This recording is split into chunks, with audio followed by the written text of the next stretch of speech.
Arriving in the human city, they stole a pair of denim overalls from an alley, thus creating the classic minion look. In the evening, they accidentally came across a program on a certain channel which featured an upcoming HAL convention happening around the world. This gave them a new goal, so they hitchhiked to Orlando. Upon arriving at the convention site, they found it teeming with experts.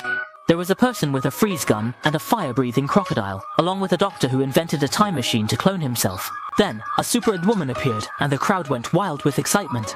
He is the notorious killer Scarlet. She took out a diamond and told everyone that whoever could grab it would become her sidekick. The crowd immediately rushed to the stage to grab it, and the minions were also swept onto the stage. But this woman was not to be underestimated. She punched Poe and kicked the Hulk.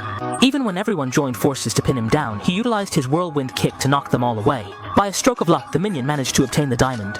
So, the three lucky ones became sidekicks. After the meeting, they all boarded high heels and a rocket to the UK. Meanwhile, back home, the minions got a new leader and the boss celebrated. On the way, Kevin sent a message to the family group. The family, upon hearing the news, was thrilled and blew their horns in celebration. But the noise was so loud it sent the boss away.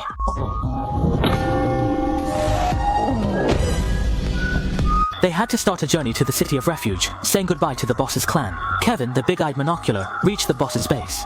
They also met the boss's husband. Scarlet immediately assigned them a task to steal the Queen's crown.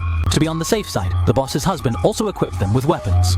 There's an extendable mechanical arm, a lava chamber to melt magma, and a prairie dream that hypnotizes anyone. After a good night's rest, the three were ready for their mission the next day. They disguised as a grand beauty, bought tickets at the booth, and entered the museum. When they faced blocking soldiers, they used the prairie hat to hypnotize them, making them lost in a fantasy of a green ocean. When there was no way out, they used the lava gun to melt the door. Just as they saw the dazzling crown, it was taken by the soldiers. The Queen adorned herself with the crown during the grand parade. Observing it being taken away, they pursued closely. They leaped onto the Queen's carriage. They failed to get the crown and were beaten up, even damaging the carriage. Karen had just grabbed the crown, but the Queen took it back and told the soldiers to handle them, leaving them trapped. They could just pull the sword and the stone for safety, and seeing this, the soldiers knelt. It turns out that pulling the sword from the stone makes the person who draws it the king. They moved into Buckingham Palace and reached the peak of their lives. Just as they started enjoying life, Scarlet found out. Immediately brought a 48-meter sniper rifle to settle things. They were sent to steal the crown but forgot their goal and clearly didn't respect the boss. However, the minions didn't plan to rebel and handed over the crown without hesitation.